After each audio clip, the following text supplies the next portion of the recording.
தந்தை மகன் தூய ஆவியின் பெயராலே ஆமென். லூக்கா எழுதிய நற்செய்தி வாசகம் அதிகாரம் 7 இறைவசனங்கள் 31 முதல் 35 முடிய. அக்காலத்தில் இயேசு, இத்தலைமுறையின் மக்களை யாருக்கு ஒப்பிடுவேன்? இவர்கள் யாருக்கு ஒப்பானவர்கள்? இவர்கள் சந்தை வெளியில் உட்கார்ந்து ஒருவரை ஒருவர் கூப்பிட்டு, நாங்கள் குழல் ஊதினோம், நீங்கள் கூத்தாடவில்லை, நாங்கள் ஒப்பாரி வைத்தோம், நீங்கள் அழவில்லை என்று கூறி விளையாடும் சிறு பிள்ளைகளுக்கு ஒப்பானவர்கள்.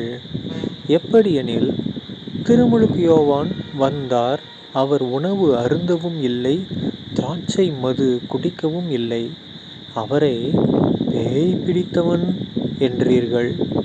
மானிட மகன் வந்துள்ளார், அவர் உண்கிறார், குடிக்கிறார், நீங்களோ இம்மனிதன் பெருந்தீனிக்காரன், குடிகாரன், வரி தண்டுபவர்களுக்கும் பாவிகளுக்கும் நண்பன் என்கிறீர்கள். எனினும் ஞானம் மெய்யானது என்பதற்கு அதை ஏற்றுக்கொண்டோரின் செயல்களே சான்று என்றார். ஆண்டவரின் அருள்வாக்கு. கிறிஸ்துவே உமக்கு புகழ்.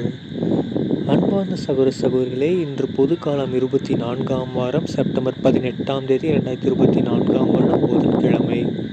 இந்த நற்செய்தியில் பாருங்க, நம்ம இயேசு கிறிஸ்து ஆண்டவர் எல்லாரையும் திட்டுறார். என்ன திட்டுறாரு? என்னடா சின்ன பிள்ளைங்க மாதிரி விளையாண்டுக்கிறீங்க அப்படிங்கிறார். ஏன்? அது பண்ணோம், இது பண்ணோம், ஆனால் நடக்கலையே, இது பண்ணோம், இப்படி நடந்தால் அப்படிங்கிறது, அப்படி நடந்தால் இப்படிங்கிறது. ஏதாவது ஒன்று கேட்க வேண்டியது கடவுள்கிட்ட. அவர் கொஞ்சம் எக்ஸ்ட்ரா வேறு மாதிரி கொடுத்தா, என்ன அப்படி கொடுத்துட்டாரு, இப்படி கொடுத்துருக்கலாம்ல அப்படிங்கிறது. ஓகேங்களா? இது நம்ம எல்லாரும் பண்ணுற ஒரே தப்பு தான். கரெக்டுங்களா? இப்போ ஒரு வேலை வேணும், வேலை வேணும்னு கடவுள்கிட்ட கேட்டே இருப்போம். அவர் இந்தான்னு ஒரு வேலை கொடுக்குறாரு. நீங்கள் என்ன நினைச்சா, இந்த வேலைக்கு போனால் எனக்கு அந்த வேலை கிடச்சிருந்தா நல்லா இருந்திருக்கும் அப்படின்னு நினைக்கிறது. வேலை கொடுத்ததே பெருசு, இல்லை அப்படி கிடச்சிருந்தா நல்லா இருக்கணுங்கிறது. அப்புறம் குழந்தை வேணும், குழந்தை வேணும்னு சொல்கிறது. கிடச்சோன்னா, ஆம்பளை குழந்தை இருந்தால் நல்லா இருந்திருக்குமே சொல்ல வேண்டியது. குழந்தையே பிறக்காதுங்கிற டைமில் அவர் கடவுள் குழந்தை கொடுக்குறாரு. அந்த டைமில் போய் எனக்கு ஆண் குழந்தை இருந்தால் நல்லாயிருக்கும், பெண் குழந்தை இருந்தால் நல்லாயிருக்கும்னு சொல்கிறது. கல்யாணமே ஆகலைன்னு நினைக்கிறது. பொண்ணு கொடுத்தோன்னே, இந்த பொண்ணு கொடுத்துருக்கு, அந்த பொண்ணு கொடுத்துருக்கலாங்கிறது. ஓகேங்களா? இந்த மாதிரி தான் நம்ம எல்லோரும் குழந்த பிள்ளைங்க மாதிரி ஏசப்பா கடவுள்கிட்ட நம்ம ஜெபிக்கிறதெல்லாம் இப்படி தான் இருக்குது. ஸோ மாற்றி ஏதாவது ஒன்று குறை சொல்லிக்கிட்டே இருந்தோம்னா கடைசி வரைக்கும் குறை சொல்லிக்கிட்டே இருக்க வேண்டியதான். கடவுளுடைய நிறைவான விஷயத்தை நம்ம அனுபவிக்கவே முடியாமல் போயிடும். ஓகேங்களா? ஏன்னா கடவுள் குறைகளையும் நிறைவாக்குபவர். ஓகேங்களா? அதை விட்டுட்டு குறை சொல்லிக்கிட்டே இருக்க வேண்டியது. ஒரு வேளை அந்த வேலையில் தான் உனக்கு முக்கியமான ஒரு அங்கீகாரம் கிடைக்க வேண்டிய நிலைமை இருக்கலாம்.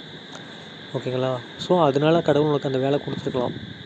இல்லையா, நீ செய்கிற உனக்கு பிறந்திருக்க அந்த பெண் குழந்தையால் தான் ஒரு பெரிய ஒரு அதிசயம் நடக்க போகுது. அப்படிங்கும்போது அது உனக்கு கிடைச்சிருக்க வாய்ப்பு இருக்குது.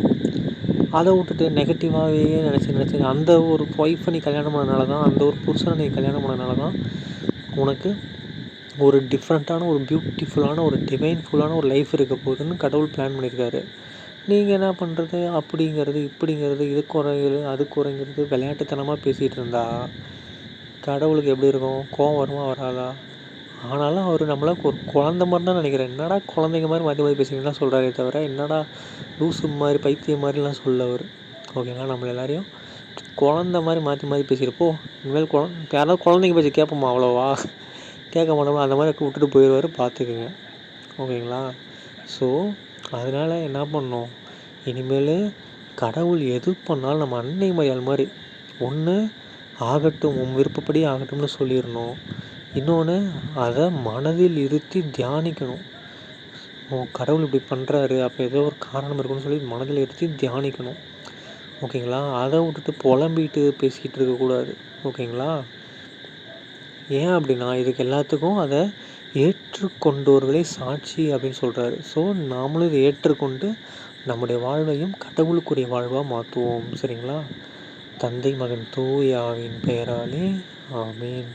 இயேசுவுக்கே புகழ், இயேசுவுக்கே நன்றி, மரியே வாழ்க, இயேசுவின் ரத்தம் ஜெயம், அல்லேலூயா, பிரைஸ் தி லார்ட்.